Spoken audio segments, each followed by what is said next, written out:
Good morning, good evening, good afternoon, everybody. Welcome to Zwift Community Live Weekly Windup. This is where we chat about all things going on out on Zwift. Let's get right on into the action. I'm Nathan Guerra. I do have alongside of me for as a host, Mr. Nicola Cramner from ShowAir 2020. But let's chat about all things happening out on Zwift in kind of a running order of timeline here for the week.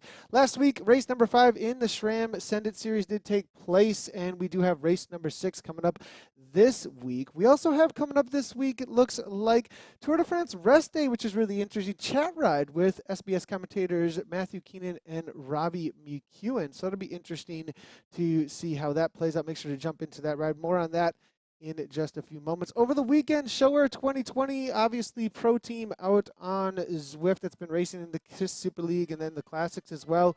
They are have had an amazing weekend this past week racing over in Idaho. So we'll be chatting a little bit about that.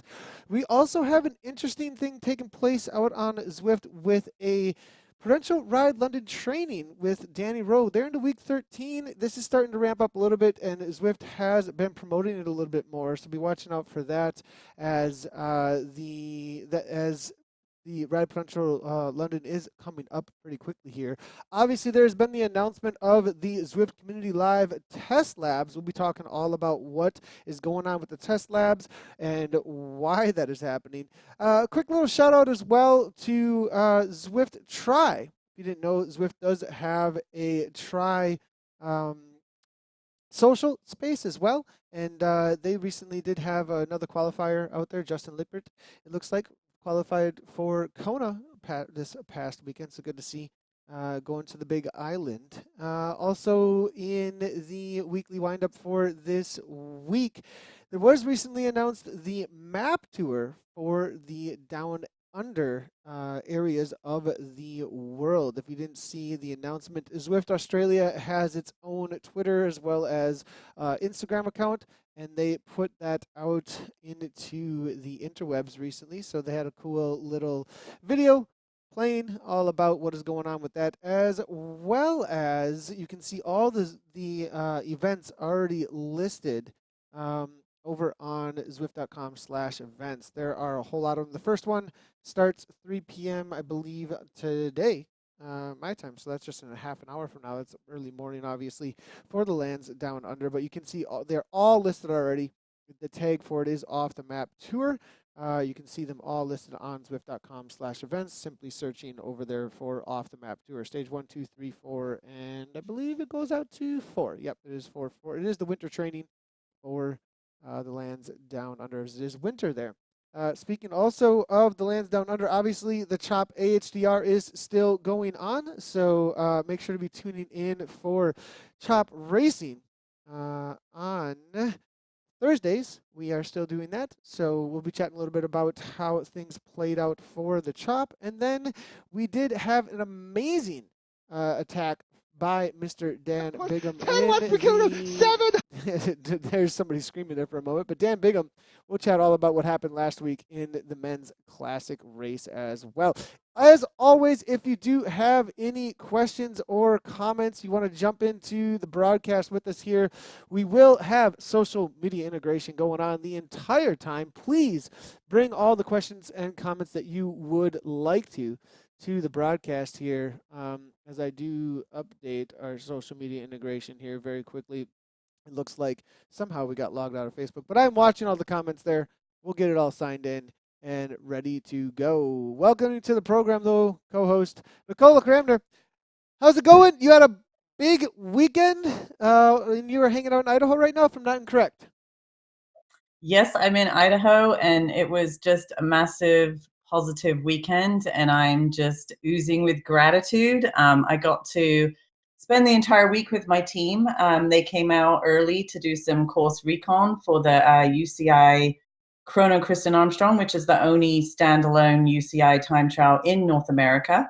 We'd like to see more of those, of course, because we have such a deep talent pool of time trialists in the US. And it was great. It drew an international crowd, and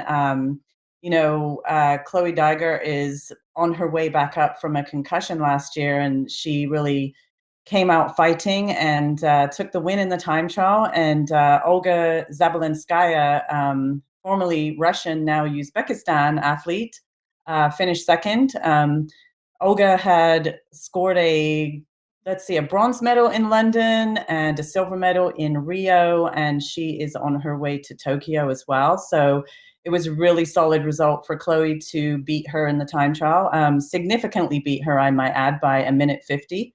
And then in third place was another ShoAir 2020 rider, Jen Lupke from Bend, Oregon, who she's a regular on Zwift, and she got a third place, which was really a breakthrough time trial for her. It was a really, really hard course. It was pretty much a climb on the way out and then a descent on the way back. So she did great. And just as a bit of interest, Chloe would have finished top 10 in the UCI Pro Men as well with her time. Oh, So wow. yeah, yeah, yeah. So this is the road to Tokyo for Chloe now begins. So hopefully she'll be on that world's team as a coach's selection and in this September, and that will be a qualifier for Tokyo. So she's doing great.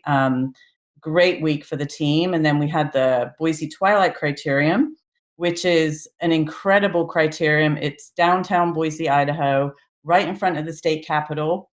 Jen Valente, multi-time world champion and Olympic medalist, phenomenal sprinter, and she has a couple cards to play. I mean, she really has a really long sprint from all of her racing on the track, and she won the race the last 2 years. So we were, hoping for the hat trick, and she scored it. Perfectly set up by Chloe Dygert. She threw down a bunch of attacks and forced the pack to chase. And, when you have a sprinter like Jen sitting in the pack, your chances of winning are high. And the rest of the team worked really well together. It was a great weekend. And then yesterday they all did a Grand Fondo, great community event, and it was included 21 miles of gravel and really crunchy gravel too. Yeah, really crunchy deep gravel. And Lance Armstrong, George Hincapie showed up for it. And Lance suffered, and yeah, we saw him struggling a little bit, but the girls had a great time. And so all in all, an awesome weekend of racing. Awesome. Sounds like great results there, and looking forward to Tokyo, specifically in relationship to Zwift. Obviously, the ladies have been training on Zwift. They've been doing a lot of racing on Zwift. They're looking forward, I think, to a lot more racing and training on Zwift. And specifically with that, just so everybody knows, they do have a group ride that is being hosted. I believe you took place in the group ride. That is something that the first ever group ride that you are a part of out on Zwift. Now make sure you don't miss this week. The ShoAir 2020 Road to Tokyo. We are following along with ShoAir 2020, and they are hosting a group ride as well, 8 a.m. Central Daylight Time. That is in my local Midwest time here, but wherever you are in the world, just go ahead and log in, like my little avatar is here, obviously, and you can jump in with the ride leaders. Who's the ride leader this week? Is it again Amanda? It looks like Jen Lupke. So Jen Lupke, okay, who got a third time trial. This week's experience was really interesting and an eye opener for me. And leading a group ride, well, there's a lot to learn. I'll tell you that much. It's a little bit different than being outside on a ride. I mean, we had over 100 people sign up. I think there were a little under 100 that started with us, and that was a pretty healthy number for our first ride, and it included some of my friends, thankfully, and Kate from Zwift. So we wanted it to be a social ride, and of course, there's always those people that want to charge hard, even though they signed up for the slow ride. And so right from the gun, you're also multitasking, right? So you're leading the ride, you're giving ride-ons, you're sending messages and all that good stuff. So you think, okay, I've got these controllables. Well, it was very quickly out of control. The pace went really high. We weren't using a fence. So a group just got off the front. And of course, your natural instinct is to chase. Well, I'm supposed to be the sweeper. Amanda had some technical difficulties with her internet. She was the ride leader. So all of a sudden, there's no ride leader, and I'm sweeping. And so quickly, Zwift switched me over to the ride leader. So instead of just kind of waiting for the group to come back, I just chased. And I was doing over 400 watts chasing. And then the rest of the pack just splintered, and it was organized chaos. And then the great thing was Kate was with us, and she was luring the front group back by offering Zwift stickers if she took a screenshot and the riders were near me. So then all Oh, of a nice. sudden, I'm like, amazing, people will do for a sticker. And all of a sudden they all came back. So then it was all calm. And once it settled down, honestly, it was so much fun Was and the just fence on community. or no? No, No. we Okay. didn't have the fence. Okay. Yeah. And so next week we're gonna have the fence. Neil Austin, I Neil Austinfield is saying here, group of, I like this comment because it's really true. Group of yeah. people on bikes equals race. Like that's Yeah, usually what ends up exactly. I happening know, there. right? Right. It's true. And I actually did a test ride, a community ride. I just logged on, and I couldn't believe how many group rides there are. There's like one every 10 minutes, wherever you are in the world. And so I jumped in one, and the ride leader was using the fence for the first time. And I didn't even know what it was, and everyone was chatting about the fence. And there's a real finesse to using the fence. You can either just leave it on the whole time, but this ride leader was switching it on and off. So if there was a hill and the pace was sort of changing, and he took the fence off, but as soon as the fence went up, people charged ahead, and then he'd throw it back down. People were outside the fence, couldn't get back in. There's a real finesse to it. So this Thursday, yes, I will be there again with Jen Lupke and the fence. So please join And the us. fence. All right, sounds Yeah, good. Sounds good. Everybody, jump on in this Thursday. That's 8 a.m. CDT. I believe that's going to be 2 p.m. UK time, and that's 9 a.m. Mountain Time. I believe, right? No, yeah, 7 a.m. Mountain correct. Time. 7 a.m. Mountain Seven, Time. seven, 9 a.m. seven, East seven, Coast. So seven. don't just go to your Zwift events and sign up for Yeah. the Tokyo ride. It'll tell you what time the Show Air 2020 ride is at. So, all right, next up on our show here today. Got a little ahead of ourselves on this, but that's good. Interesting, everybody. If you didn't catch this, Zwift just announced it over the weekend. Obviously, they're doing a whole lot with the Tour de France. Ride and recap, Matthew Keenan, Robbie McEwen, SBS. They are going to be doing a group ride out on Zwift. If you didn't catch that, go ahead and check this out tomorrow morning, 4 a.m. Now, this is a D category ride, very chill, 1 to 2.4 watts per kilogram. It's all about hanging out, chatting about the Tour de France on the rest day. Go ahead and check that out. Now, if you want to race, obviously you can go do the SRAM Send It Series race number 6. It looks like the live streams are happening at the same time. I just saw this announced over the weekend, so I think I'm commentating tomorrow morning at 4 a.m. while they're commentating a rest day ride. You can watch the race and hang out and listen to the rest day ride. That sounds like a cool interaction, actually. So watch the SRAM Send It Series while the SBS Cycling Central Live Q&A is happening.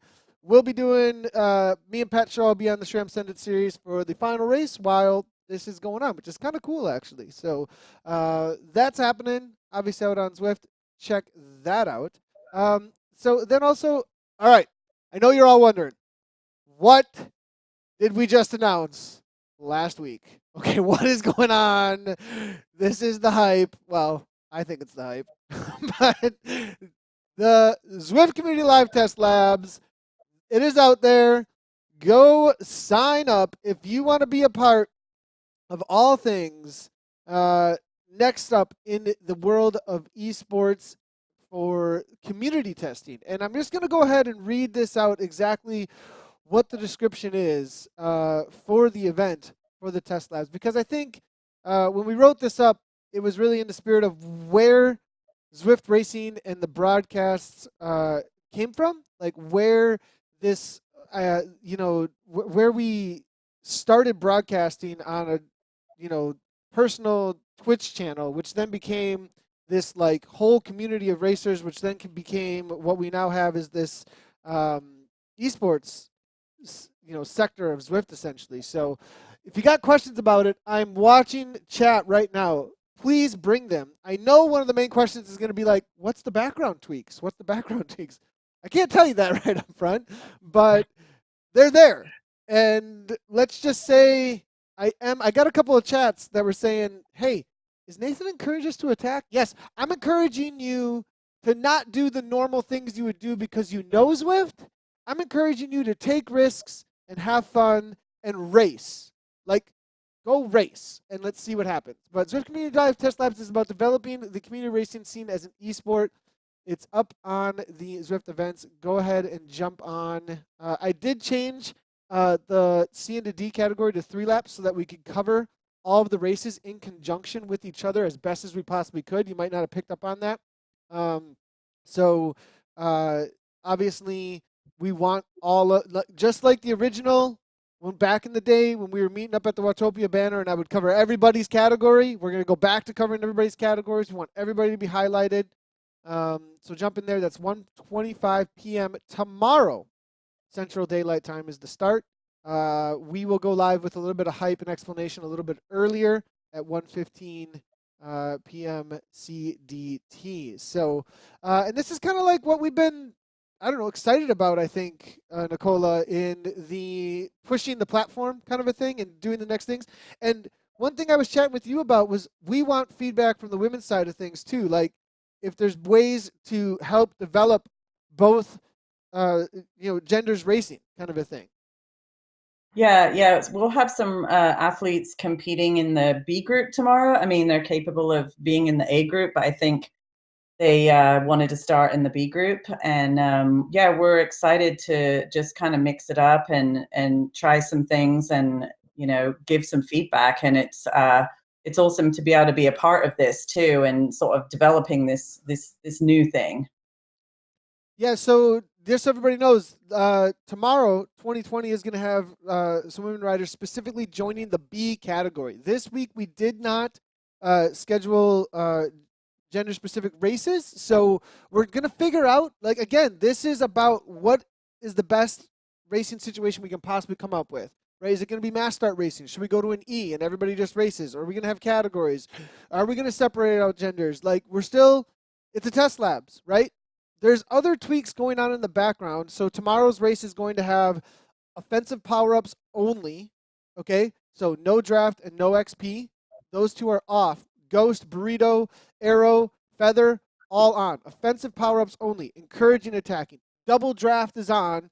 And maybe some other things happening too to encourage things to happen. So make it happen. So get out there, jump into the test labs. Let's go ahead and take a look at a couple of questions that are coming through here. I'm doing a real life group ride later that night. Otherwise, I jump in. We're seeing here. Chris is saying test lab. Chris, I'm in. We are telling everyone it is a test, but it is really all the same. Okay. Casey Shum coming in here with saying I just want to see you suffer more. Casey seems to think that there's nothing changing, and I just want to see everybody suffer. That's essentially what Zwift has been doing, for the last 4 years. So we actually are changing anything. Casey's saying, if we're going to join a mystery new race, what would be your favorite tactic to win? So my favorite tactic to win tomorrow is a breakaway effort by a small group. I'm hoping to see something along those lines, but if the pack chases it down, or if it ends up in a sprint, or it's a solo breakaway, that's great too. I'm thinking people may be more rewarded for their efforts tomorrow. So that is awesome. Who is driving testing coming from Zwift So ZCL is helping with the weekly changes to the event. It is a ZCL event.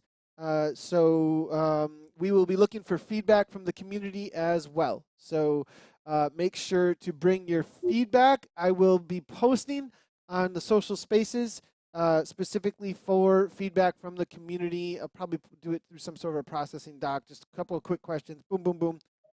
I don't want to make it super complicated. I want to just get right at this event only. We've already got people, and this is why it needs to be in a controlled event too, is because, like, you've already got people saying, well, this way over here and this over there and this over there, and you're like all these like red herrings that aren't specific to the tests that we're specifically changing, right? Like the things. So we're trying to get down to like something that's a little bit more verifiable, a little bit more test labs, a little bit more like within the petri dish. We changed these things. What were the results? And then get the feedback on the things we changed. What were the results?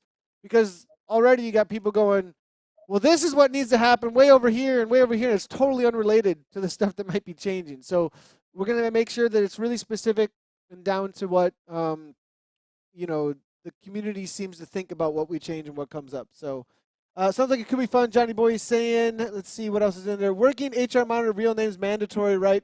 Lionel, as this develops, I'm actually hoping that more verification as well as maybe even a community. Yeah, okay. We're going to leave it alone. All right. We're going to leave it alone from there. Show up. I want to say more. I want to say so much more, you guys. But we got to get the testing done, and then we'll go like, hey, this worked. Look at what we got. Hey, maybe this didn't work. Shed that off. So more questions, the better, and I'll just tease you more with things that aren't actually answers, and you'll just get more frustrated with me. So, all right. So tomorrow, that's 1:25 p.m. Tune in for the broadcast. Sign up for the race. Hope to see you guys all out there. All right. Next up on today, there is if you're looking for more events, a little bit away from racing because we talk about racing all the time. Jump into this cool event that I just noticed that was tweeted out by Zwift. Prudential Ride London training with Danny Rowe is in week 13. This was just posted today, July 15, 2019.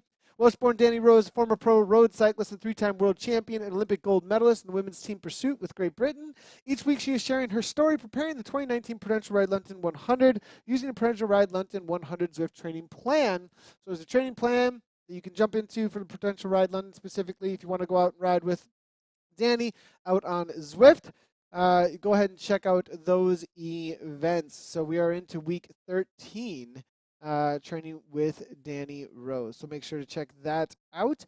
Also going on, I am Jerry. Jerry, I do see your comment over on Twitch. I am really wanting to tell you guys a lot more, but we need to.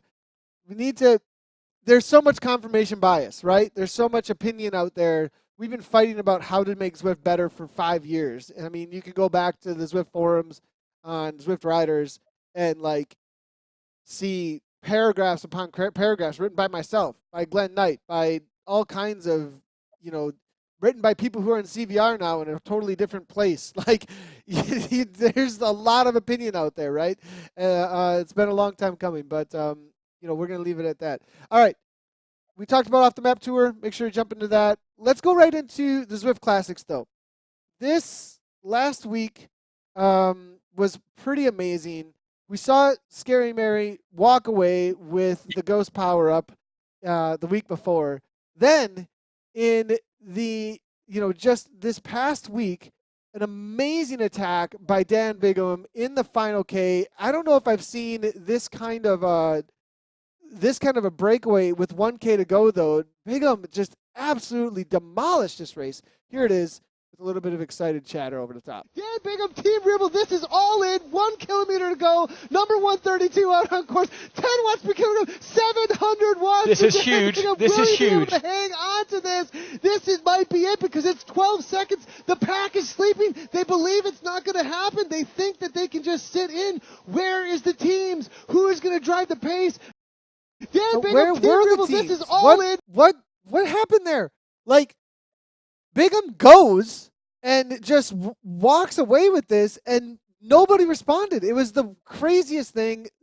Now, one thing that Nicole and I were talking about before the program was, is this a thing where in Zwift racing, when you get into these super league situations, these super races, like these races where the top pros that are Zwifting and the top community racers that are Zwifting, they're all pushing just like maniacs, and the pace is so incredibly high. The week before we saw Mary do it, then this week we saw Dan do it. What is this going to be a thing that's going to be common where you get breakaways like this more often? Because Samara Shepard in the Ascended Series, Cam Roberts in the Ascended Series the week before, in race number 5, we're seeing a lot of breakaways. Where is this going to be something that is a part of the Zwift racing genre where you think it's all going to come back together, but it seems like late attacks are starting to work, Nicola?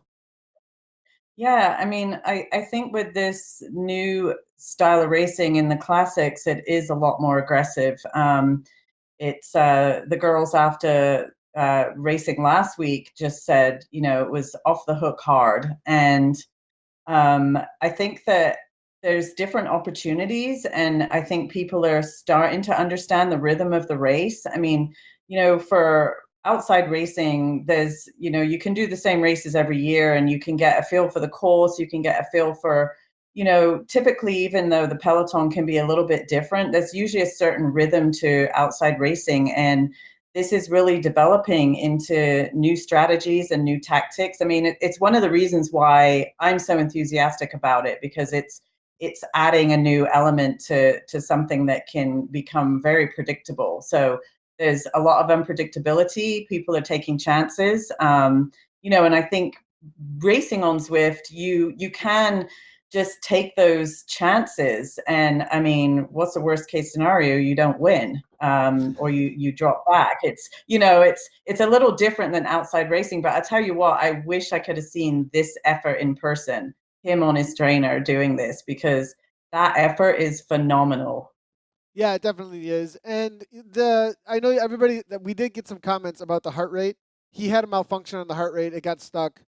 Like once in a while, just so you guys know, like a heart rate monitor is measuring off of electrical signals, and if it moves a little bit, it'll get stuck like that. Like after he got done with this attack and came across the finish line, it looked like he adjusted it, and his heart rate went skyrocketing. So definitely was just sat there because it wasn't connecting. So we did get some comments, and I understand that 100%. But that is something we want to start bringing in more and more, though, too, behind the avatar realities and situations in the world of Zwift racing.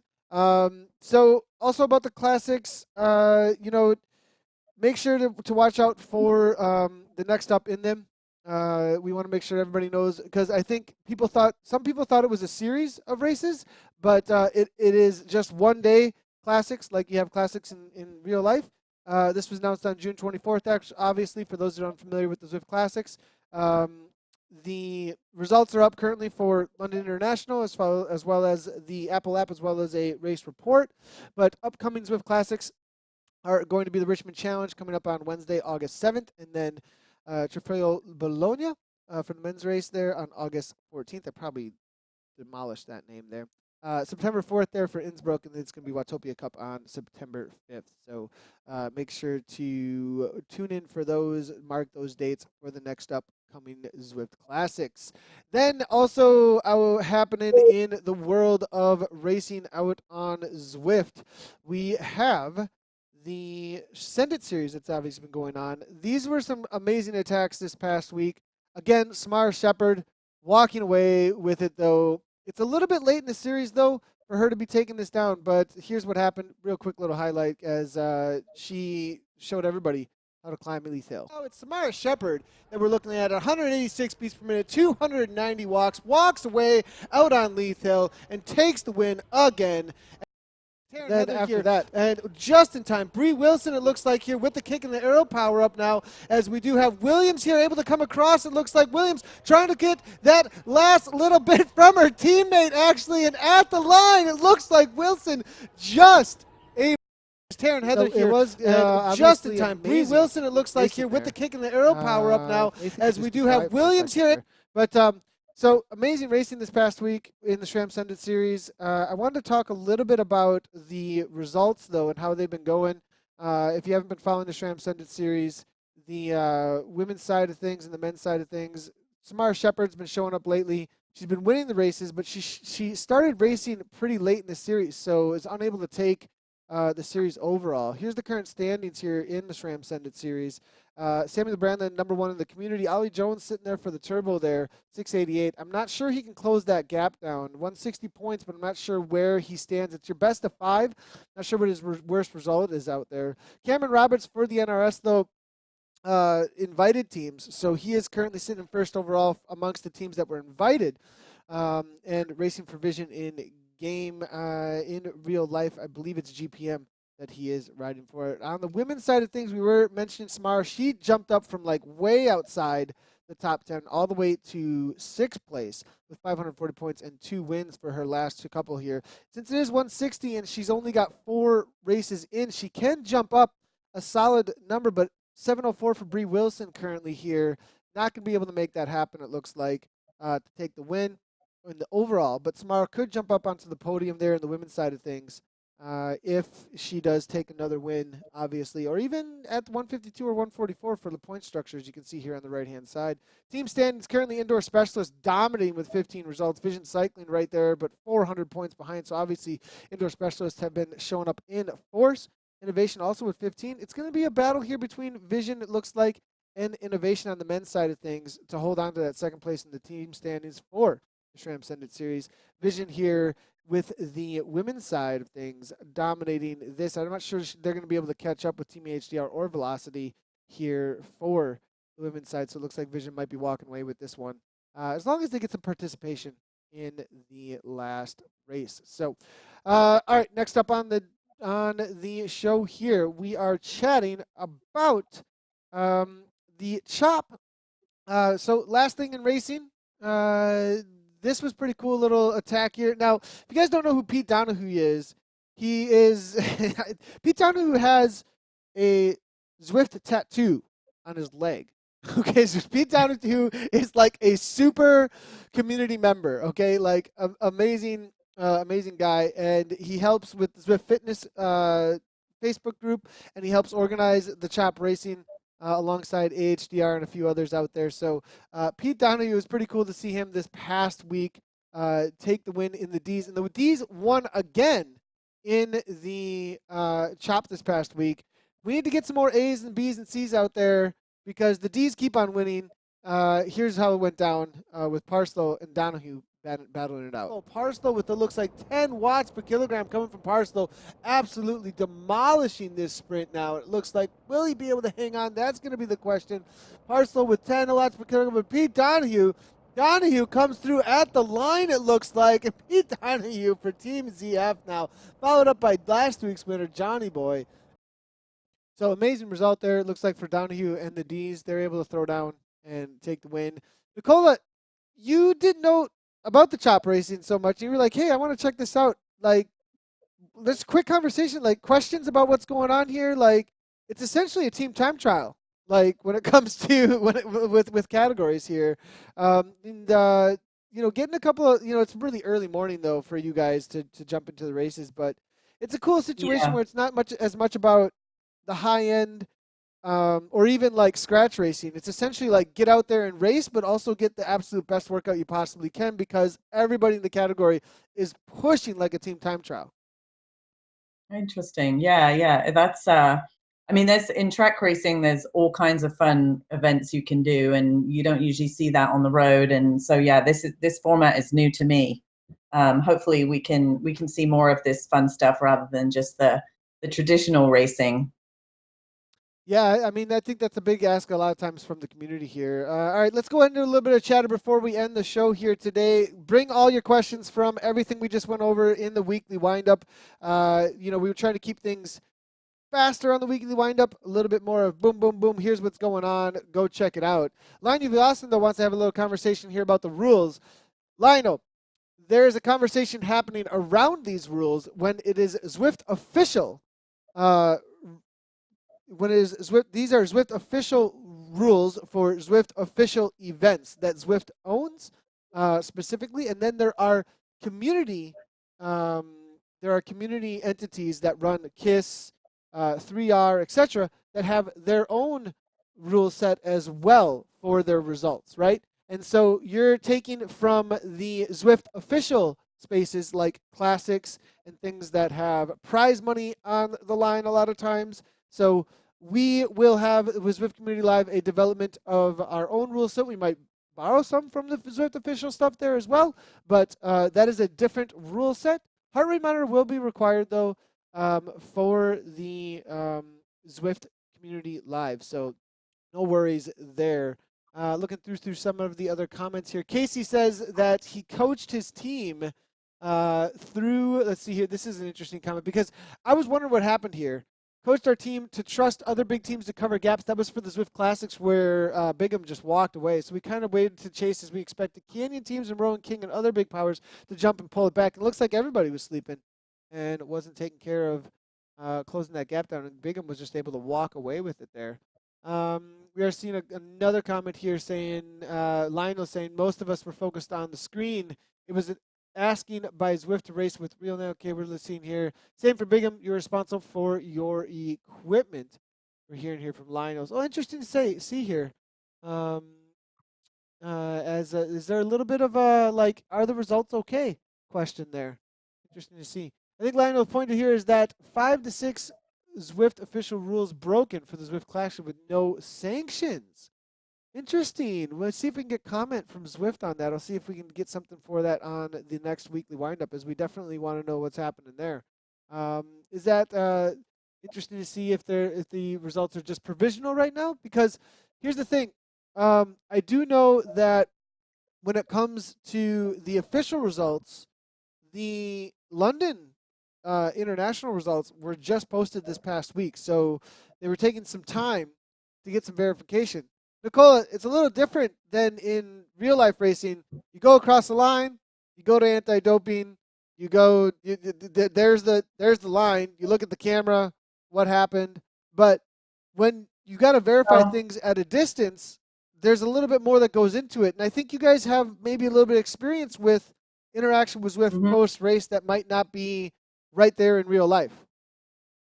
Yeah, I mean, they do the athletes are required to do, well, in the Zwift Kiss Super League series, they were required to do their verifications before the event, and then sometimes after. And the weight verification was just a video of them stepping on the scale in a kit.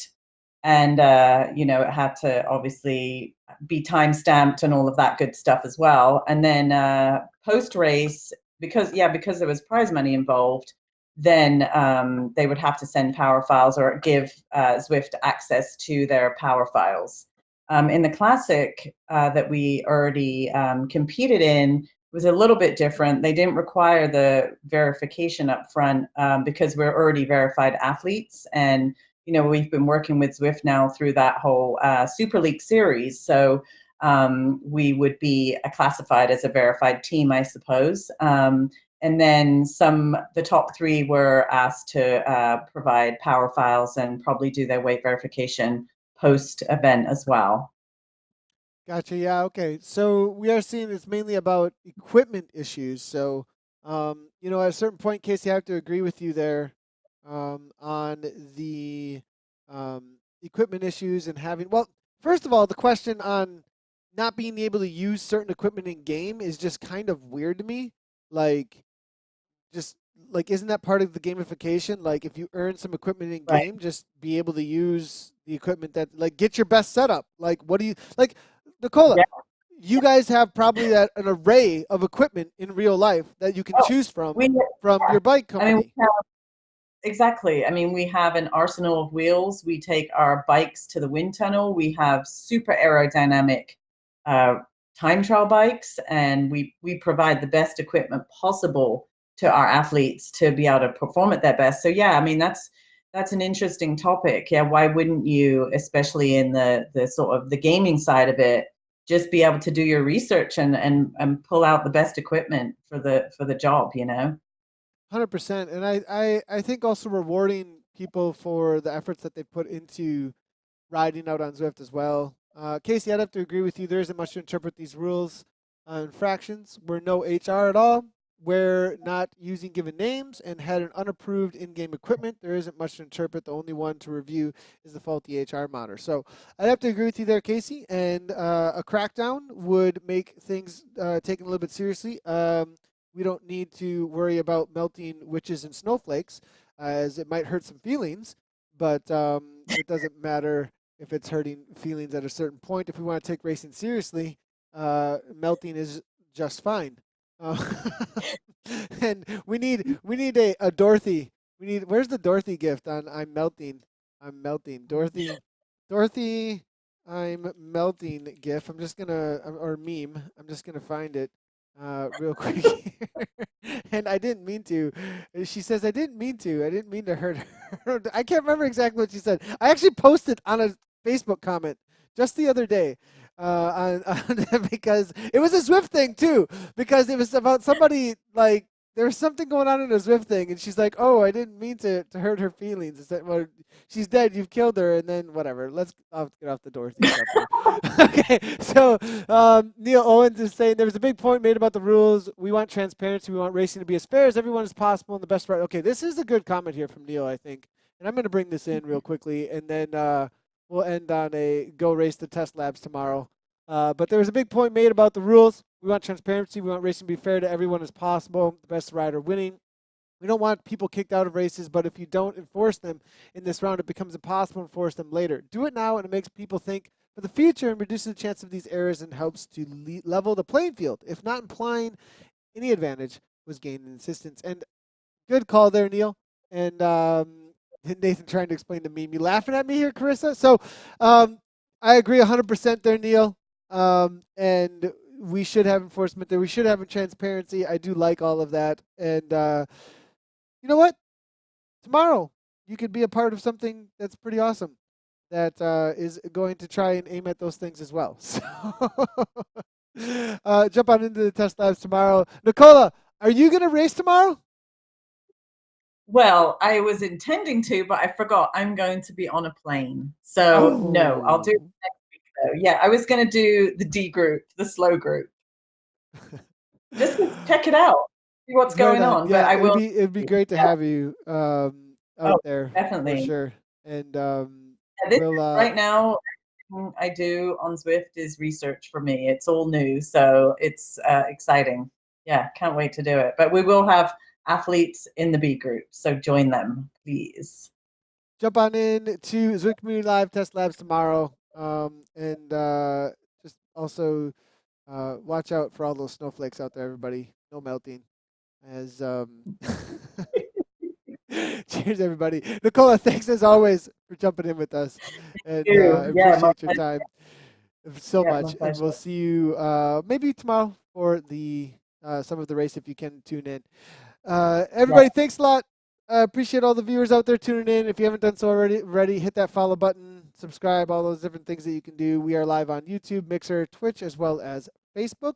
If you ever any comments post-stream, we'll be watching for them and try and answer them as best as we possibly can.